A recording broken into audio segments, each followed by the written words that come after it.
She didn't know I was standing right there, watching her sell my company to a room full of strangers. I think this is going to be a very successful partnership. What she didn't know, Absolutely, we're thrilled to have you. I was also the buyer. The conference room smelled like fresh coffee and expensive cologne, and I was standing outside the glass wall of my own boardroom, watching my wife shake hands with 3 men I had never met in my life. I want you to understand something before I go any further. That boardroom had my name etched into the frosted glass beside the elevator. My initials were stitched into the leather of every chair inside it. I built the company that occupied 14 floors of that building with a 2-bedroom apartment with a mattress on the floor and a laptop that overheated if you ran 2 browser tabs at once. And on a Tuesday morning in March, I stood in the hallway outside that same boardroom in a building I owned, watching my wife of 11 years negotiate the sale of everything I had built, while she believed I was 3,000 miles away on a business trip that did not exist. She was laughing. That's the detail that stayed with me the longest. Not the paperwork on the table, not the number I could see typed across the top of the term sheet, a number with more zeros than I could count from that distance. It was the laugh. Warm, easy, practiced. The same laugh she gave me on our wedding day. She was using it on strangers who were about to take my life's work out from under me, and she didn't know I could see her through that glass. I didn't walk in. I want to be honest with you, because honesty is the only thing I have left that nobody can take from me. I stood there for almost 4 full minutes, and I did not move, because moving would have meant confronting something I wasn't ready to say out loud yet, that she had done this, that she was capable of this. So I turned around, walked back to the private elevator, and rode it down 31 floors in silence, and by the time the doors opened into the parking garage, I already knew exactly what I was going to do. But to understand how a man ends up hiding in his own building, watching his wife sell the thing he spent his whole life building, I want to take you back 4 years, to the year everything underneath our marriage started to crack, quietly in places neither of us mentioned out loud. My name doesn't matter for this story. What matters is what I did and what was done to me. 4 years ago, our company, the one I had built alongside 2 co-founders who eventually cashed out and left me holding the whole thing, crossed a valuation that made headlines. $20 billion. Then 20.4. Financial journalists who had never returned my emails when I was sleeping in that 2-bedroom apartment started calling my assistant weekly. And somewhere in that noise, in that avalanche of attention and money and photographs of me shaking hands with people in expensive suits, my wife began to disappear from the version of my life that used to be simple. I don't say that to blame her, not yet. I say it because it's true. When you build something that big, you start living 2 lives. There's the life where you're a husband, coming home late, exhausted, distracted, half present at dinner because your mind is still in a server room or a due diligence call. And there's the life where you're a name on a stock ticker, a face on a business magazine cover, a man strangers believe they understand because they read a 600-word profile about him once. My wife lived beside both versions of me, and I think, looking back, she resented the second one more than she ever told me. She used to be part of the company. I want that on the record too, because it matters for what comes later. In the early years, she helped with contracts. She sat in on interviews. She believed in what we were doing before there was anything to believe in except a whiteboard covered in half-erased diagrams and a dream that most people told us was naive. She was there when we couldn't make payroll for 2 straight months. And I remember her taking money out of her own savings account without telling me, just quietly wiring it into the business account so nobody on the team would notice we were 3 days from insolvency. That's the wife I married. I need you to hold on to that image, because it's going to make what happens next hurt more. It's supposed to. As the company grew, her role shrank, not because I pushed her out, because the company outgrew what either of us could have imagined. And it needed people with credentials neither of us had. And slowly, painfully, She found herself standing at the edge of something she used to be the center of. She stopped coming to board meetings. She stopped being introduced as a co-founder's wife and started being introduced, quietly, dismissively, as, "and this is his wife." A phrase that I now understand cut her somewhere I never saw bleeding. I should have seen it. I want to say that clearly, because this isn't a story where I paint myself as a flawless man wronged by a monster.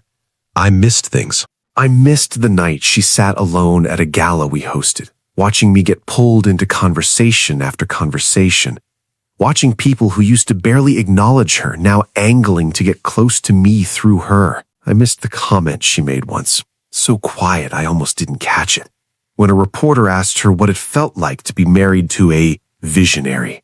And she said, "I used to be one too," and laughed it off before anyone could ask what she meant. Here's the part of this story that nobody else knows. For the last 4 years, I have quietly funded a foundation. Not the kind you put your name on and photograph yourself in front of. The kind you don't tell anyone about. Because the moment you announce it, it stops being about the people you're helping and starts being about how it makes you look. Every quarter, without press releases, without tax write-off ceremonies, without a single mention in any interview I have ever given, I have moved money into scholarships for kids aging out of foster care. Kids who turn 18 and are handed a trash bag of their belongings and told, "Good luck." I know exactly what that feels like, because I was one of them. Nobody in my public life knows that. The magazine profiles all say I grew up modestly and learned the value of hard work early. That's a polite way of saying I spent 4 years in the foster system after my mother went to prison when I was 11, and I aged out at 18 with nothing but a duffel bag and a library card. I built everything I have from absolute zero. And the only reason anyone ever gave me a chance was a caseworker named Ruth, who used her own money to pay for my community college application fee because I didn't have the $11 it cost. I never forgot that $11. So when the company started generating more money than I could ever spend in 6 lifetimes, I made a decision, quietly, alone in a hotel room after a shareholder dinner, that I would spend the rest of my life being someone's $11. Every scholarship recipient gets a letter. No name attached, just a line that says, "Someone believed you were worth investing in before you proved it. Now go prove it." I have read every single reply those kids sent back. I keep them in a drawer in my home office that my wife has walked past 1,000 times without ever asking what's inside it. This is what I mean when I say the public version of me doesn't make sense without the private version. To the outside world, I was becoming colder, busier, more distant, vanishing for stretches of time that I told my wife were investor trips or board retreats. Some of those trips were real, but a good number of them were me sitting in community centers in cities nobody would expect, listening to 18-year-olds tell me about aging out of the system, watching their faces when I told them their tuition for the next 4 years was already paid for. I never told her, I never told my own wife the truth about where a piece of my heart and a piece of my time had gone. I told myself I was protecting the purity of it, that the moment I told anyone, even her, it would become a performance instead of a promise. But if I'm honest with you, the way I promised to be at the start of this, some part of me also liked having something that was entirely mine, something the tabloids couldn't twist, something the board couldn't monetize, something my wife, increasingly wrapped up in a version of status I didn't fully understand, couldn't turn into a dinner party story. So, while I was quietly becoming, in secret, the kind of man that 11-year-old version of me needed and never had, I was becoming, in public, a husband who disappeared for days at a time and offered thin explanations when he came home. And somewhere in that gap between who I actually was and who my silence made me look like, my wife started listening to someone else's version of events. His name doesn't matter either, not really, but I'll give him one so this story is easier to follow. Call him Alistair. He was not a stranger. That's the detail that made all of this so much harder to accept. Alistair had been in our lives for 6 years.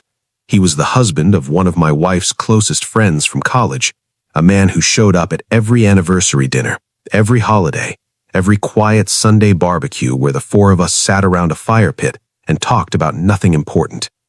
He was, by every appearance, one of the small handful of people I trusted enough to leave alone in a room with either my wife or my secrets. I want to tell you about the good years first, because the betrayal only cuts as deep as the trust that came before it, and I need you to feel both. Alistair was the one who taught me how to grill a proper steak, standing over my backyard grill on a Sunday afternoon, telling me I was doing it all wrong, while my wife laughed at both of us from the porch. He was the one who sat with me in a hospital waiting room the night my wife had an emergency surgery, holding coffee neither of us drank, saying nothing, just being there, because that's what you do for someone you consider family.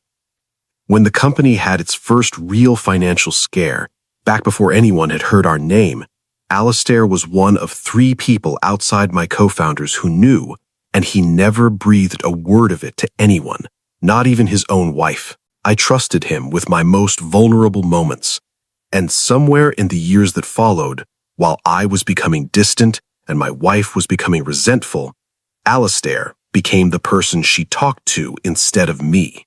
It started, from what I've since pieced together, as nothing sinister.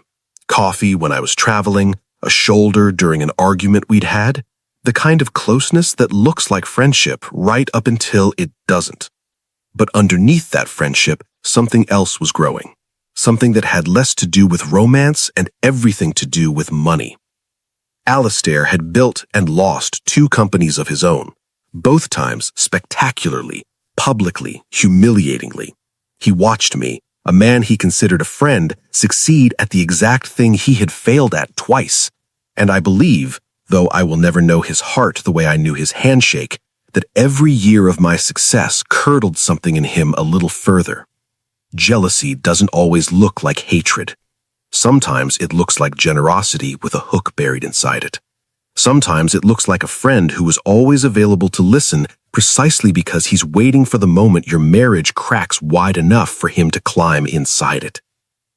He started telling my wife things designed to sound like concern, that I was hiding something, that men who disappear for days at a time and offer vague explanations are usually hiding an affair, or worse, hiding financial trouble they're too proud to admit.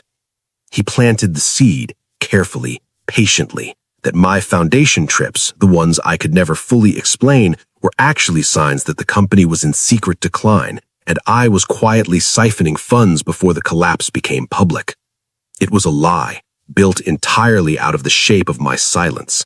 And because I had given her nothing real to hold on to, the lie fit perfectly into the space I had left empty. I found this out later, all of it, through a combination of forensic accounting, a very good private investigator, and 3 days I do not wish to relive reading text messages that had been quietly deleted and then quietly recovered. My wife did not wake up one morning and decide to destroy me. She was walked there, slowly, by a man who had spent 6 years positioning himself as her most trusted confidant, feeding her a narrative that turned my private redemption into her private nightmare. By the time Alistair suggested that she should protect herself, protect her share of a marriage she had helped build from nothing, by quietly arranging to sell the company before I could, in his words, hide the money somewhere she'd never see it, she was no longer thinking like my wife. She was thinking like a woman who believed she was about to be abandoned and robbed by the man she married, and who had found, in her husband's oldest friend, someone who made her feel seen for the first time in years. I don't say any of this to excuse what she did next. I say it because the truth is rarely as simple as villain and victim, and I promised you honesty.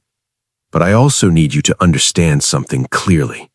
Knowing why someone hurts you does not make the wound smaller. It just makes you angrier in a quieter, more devastating way. The plan, once Alistair had fully convinced her, was elegant in its cruelty. My wife still had legal standing in several of the trust structures we had set up years ago, back when the company was worth a fraction of what it became, back when we did everything together and neither of us imagined needing protection from the other. Those old structures had never been fully updated because updating them meant admitting, on paper, that our marriage had become something that needed defending against. I hadn't done it. Neither had she. It was the one piece of institutional trust we had both, quietly, refused to dismantle. Alistair found a loophole in exactly that oversight. Through a series of legal maneuvers I still find breathtaking in their audacity, my wife began quietly courting a private buyer for a controlling stake in the company, using a narrow technical reading of an old trust document to claim she had standing to negotiate a sale independent of my direct approval. It wasn't entirely illegal. That's the part that still makes my stomach turn. It existed in a gray zone, specifically designed, ironically, by lawyers I once trusted completely. She told herself, I believe, that she was protecting herself.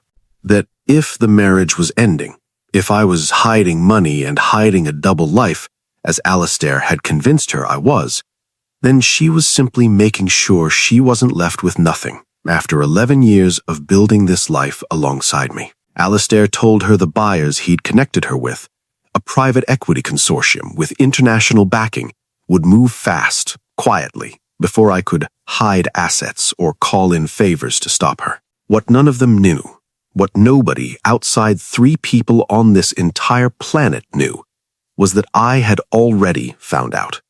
It happened almost by accident. A junior associate at the law firm handling the old trust paperwork, a young woman who had no idea what she'd stumbled into, flagged an unusual document request to a partner who happened to golf with a member of my board. The information moved through half a dozen hands before it reached me, distorted and incomplete, but unmistakable in its core truth. My wife was quietly trying to sell my company out from under me. I remember exactly where I was standing when I found out. My home office, the same room where I keep that drawer full of letters from kids whose lives I'd helped change without ever telling anyone. I remember sitting down slowly in my chair, staring at nothing, feeling something crack open in my chest that I can only describe as grief for a marriage that was still, technically, alive. I did not confront her. I want you to sit with that choice for a moment, because it defined everything that came after. Every instinct in me wanted to walk into our bedroom that night and demand an explanation, to shake the truth out of the woman I had loved since I was 26 years old. But 11 years of building companies had taught me something that 11 years of marriage apparently had not fully taught her. When someone is moving against you in silence, the worst thing you can do is announce that you know. So instead, I became quiet in a different way. I hired a small, tightly controlled team, people whose discretion I had tested over years of confidential deal-making, and I began building a private equity vehicle under a name that had no connection to me whatsoever. A name that existed only on paper, backed by capital I moved through channels even my own CFO didn't fully understand, structured specifically so that if my wife's consortium of buyers ran a background check on the entity bidding against them, they would find nothing but a clean, unremarkable shell with legitimate financing and zero traceable connection to the man they were trying to buy the company from. I built the very trap my wife's confidant thought she was setting for me, and I built it faster, quieter, and with far more resources than either of them had access to. For 6 weeks, I lived 2 lives inside my own house. I came home every evening to a woman who smiled at me over dinner, who asked about my day, who slept beside me every night while quietly finalizing the sale of everything I had built. And I sat across from her, asking about her day in return, while spending my nights on encrypted calls with the legal team, assembling a counter-acquisition she had no idea existed. I won't pretend those 6 weeks didn't nearly break me. There were nights I sat in my car in the garage for 20 minutes before coming inside, just breathing, just trying to hold myself together long enough to walk through that front door and act like a man who knew his wife was betraying him. There were mornings I watched her make coffee, humming some song from the radio, and felt a grief so total it was almost physical. Grieving a woman who was still standing right in front of me, but I want to tell you something important here, something I think about often. In the middle of those 6 weeks, in the middle of the worst pain I had ever experienced, I still sent out that quarter's scholarship letters. I still sat with 2 kids aging out of the foster system in a community center 3 states away and told them someone believed in them before they'd proven anything. Even while my own house was quietly burning around me, I refused to let it stop me from being the person that $11 debt had made me become. I think that's the part of this story I'm proudest of, if I'm honest. Not the deal, not the reversal. That even shattered, I kept showing up as the man I'd built myself into. The sale process moved faster than even Alistair had anticipated. My wife's consortium wanted to close before, in their words, the husband could interfere, which meant the entire transaction was compressed into an aggressive 6-week timeline, culminating in a final signing meeting on a Tuesday morning in March in the very boardroom I had built with my own hands, 14 floors above the city I loved. I made sure my shell entity's bid arrived exactly 48 hours before that meeting, not earlier, which might have given them time to investigate too thoroughly, not later, which might have given them time to finalize the deal before I could intervene. My legal team structured the offer to be financially undeniable, 12% above the highest competing bid, with terms so clean that any board acting in fiduciary good faith would have no rational choice but to accept it, and structured to require final signatures in person that same Tuesday in that same room. I told my wife I would be in Singapore that week, meeting with investors. I kissed her goodbye on a Sunday night, and I have never in my life felt like 2 different people than I did in that doorway. I did not go to Singapore. I sat in a hotel 4 blocks from our headquarters in a room registered under a name that wasn't mine, reading legal documents until 3 in the morning, 3 nights in a row, while the woman I married believed I was somewhere over the Pacific Ocean. On Tuesday morning, I walked into my own building through a side entrance I hadn't used in years, one that required an old employee badge. My assistant, the only person besides my legal team who knew the full truth, had quietly reactivated for me. I took the private elevator most of the way up, then walked the last flight of stairs, and I stood outside that glass wall, and I watched her shake hands with 3 men from a firm I now knew, thanks to weeks of investigation, existed largely to help wealthy but discreet buyers stay anonymous. She was laughing. I told you that already, but I need you to feel it again, because I felt it twice, once in that hallway, and every single time I've replayed it since. I watched her sign the first page of the term sheet. I watched Alistair standing just off to the side, not part of the official transaction, but there anyway, the way a man stands at the finish line of a race he didn't run but desperately wants credit for winning, put a hand on her shoulder and say something that made her smile. And then I walked away. I rode the elevator down 31 floors, and I sat in my car in the parking garage, and I did not cry, though I came closer to it than I had in 20 years. I sat there, and I let myself feel the full, complete weight of what my life had become, a man hiding in the shadows of his own empire, watching his wife try to sell it to strangers while his oldest friend stood beside her, smiling. And then I picked up my phone, and I called my legal team, and I said one sentence: execute it now. Here is what my wife did not know, sitting in that boardroom with a pen in her hand, believing she was 30 minutes from closing the largest financial transaction of her life. She did not know that the buyers consortium she was negotiating with had been quietly and completely outbid 4 hours earlier by an anonymous private equity entity, whose offer the board's independent fiduciary committee was legally obligated to consider before any minority sale could be finalized. She did not know that the entity making that offer, veiled behind 3 layers of holding companies and a name that meant nothing to anyone in that room, was her husband. She did not know that I had spent 6 weeks building the very weapon that would stop her, using the same silence she had used to try to destroy me. The general counsel walked into that room 14 minutes after I gave the order. I know this because my assistant, standing quietly by the elevator bank on a pretext I'd arranged in advance, texted me the moment it happened. I know what was said in that room because it was recorded, standard procedure for any transaction of that size, and I have listened to that recording more times than I probably should admit. The general counsel informed the room, calmly, professionally, the way lawyers deliver information that is about to detonate someone's life, that a superior offer had been received from a qualified buyer, and that the board's fiduciary duty required them to pause the current signing to evaluate it.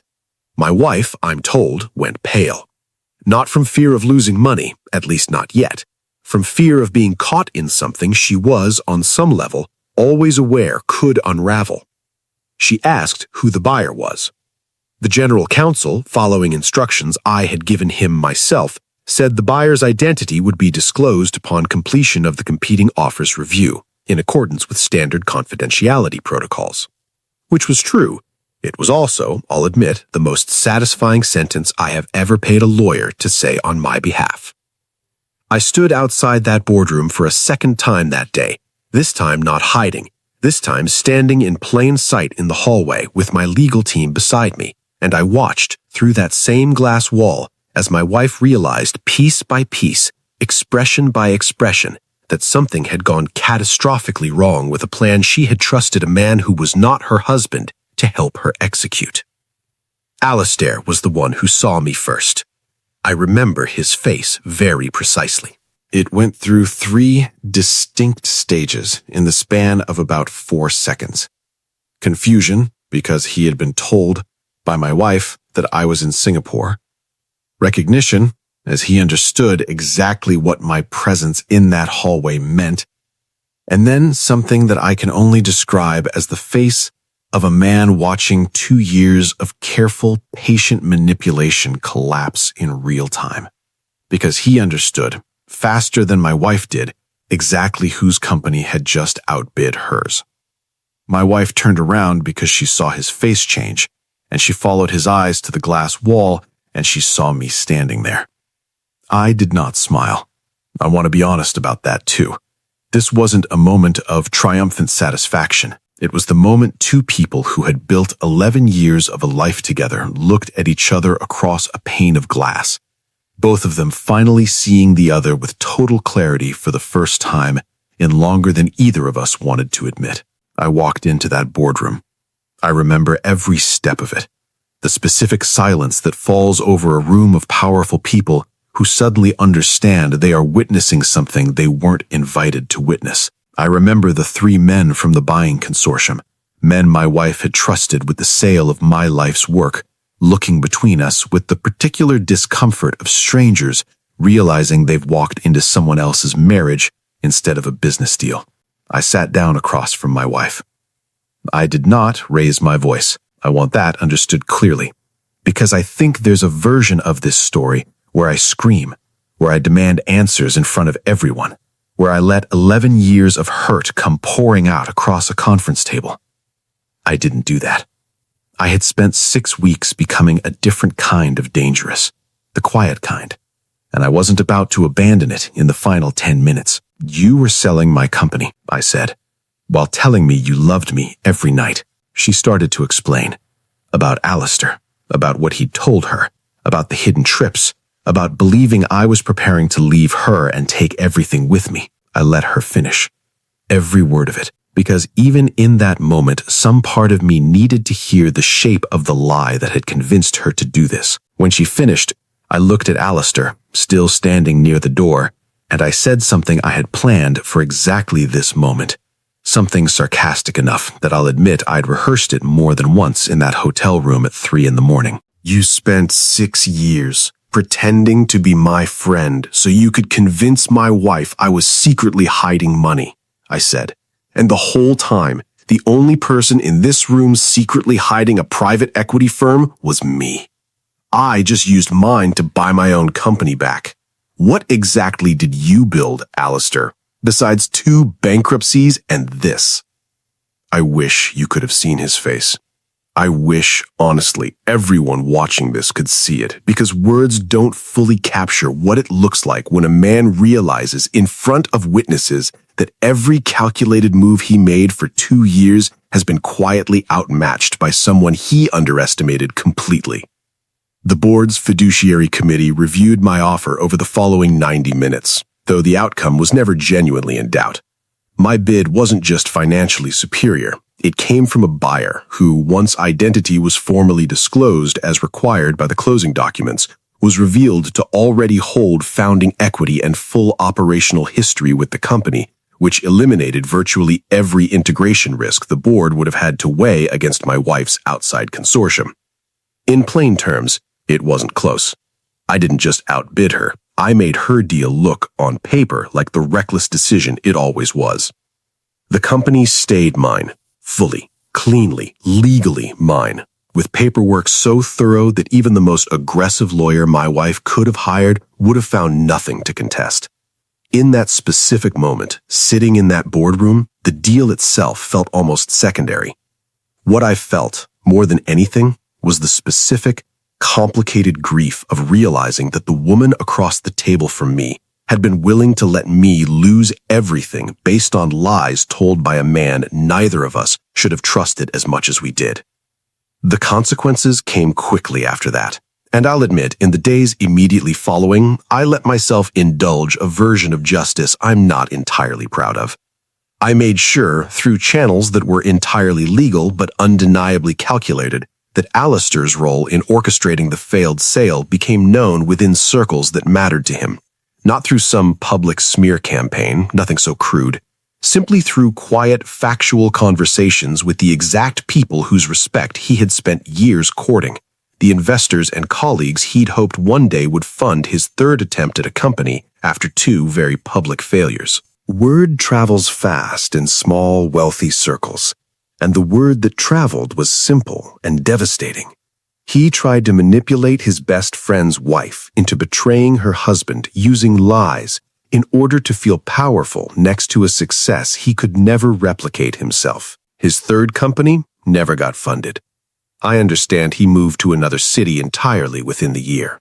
I'm not going to pretend that didn't feel good. It did, for a while. But the version of consequence I'm more at peace with looking back is what happened with my wife. I did not divorce her immediately. I want to explain why, because I think it's the part of this story people find hardest to believe. In the weeks after the failed sale, once the anger had burned through its hottest phase, I found myself sitting with a harder, more honest question. How much of what she did was cruelty, and how much of it was a woman who felt so unseen in her own marriage that a manipulative man was able to convince her the husband she loved had already left her in every way that mattered except paperwork? I'm not asking you to feel sorry for her. I'm asking you to understand that justice and forgiveness are not opposites, even when it feels like they should be. We spent 4 months in a kind of quiet separation, living in the same house but sleeping in different rooms, speaking only about logistics, about the mechanics of a marriage suspended somewhere between ending and continuing. During those 4 months, I finally told her the truth about the foundation, about the $11, about Ruth, about every letter in that drawer she'd walked past 1,000 times. I watched her read through a stack of them one evening at the kitchen table, watched her hands shake as she understood fully for the first time exactly what I had been doing during all those unexplained absences she'd let a jealous man convince were affairs or financial cover-ups. She cried in a way I had not seen her cry since her father's funeral. Not for the company. For the years she had spent building a story about who I was becoming, a story built almost entirely out of things I never told her, and a story a man who envied me had been all too happy to help her finish writing.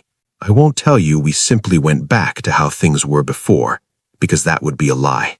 And this story has cost me too much for me to end it with one. What I will tell you is that we chose, together, slowly, deliberately, to rebuild something neither of us fully recognized yet. Real conversations, the kind we'd stopped having years before the sale ever entered anyone's mind. A version of the foundation she now runs alongside me, publicly this time, because I finally understood that keeping the best parts of myself, completely hidden from the person I loved most, had created exactly the kind of silence a manipulator could fill with poison. We are not the same couple who once wired secret savings into a company account to make payroll.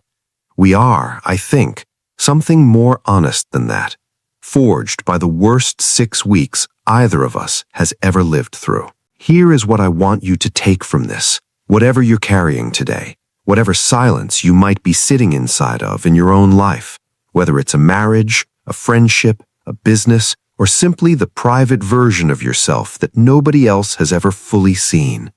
Silence, even when it comes from good intentions, creates room for other people to write a story about you that isn't true. I hid my best self so carefully for so long that I nearly lost everything to a lie built entirely inside the space I left empty. And the people closest to you, the ones you trust with your most vulnerable moments, are not always the ones who deserve that trust, no matter how many years, how many dinners, how many quiet Sunday afternoons you've shared with them.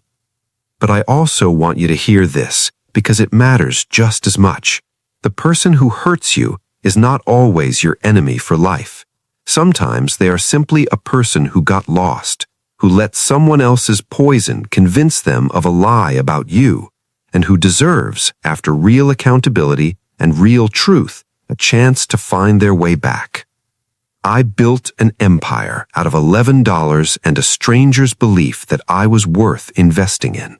I nearly lost it in a boardroom to the 2 people closest to me, one out of jealousy dressed up as friendship, one out of fear dressed up as self-preservation.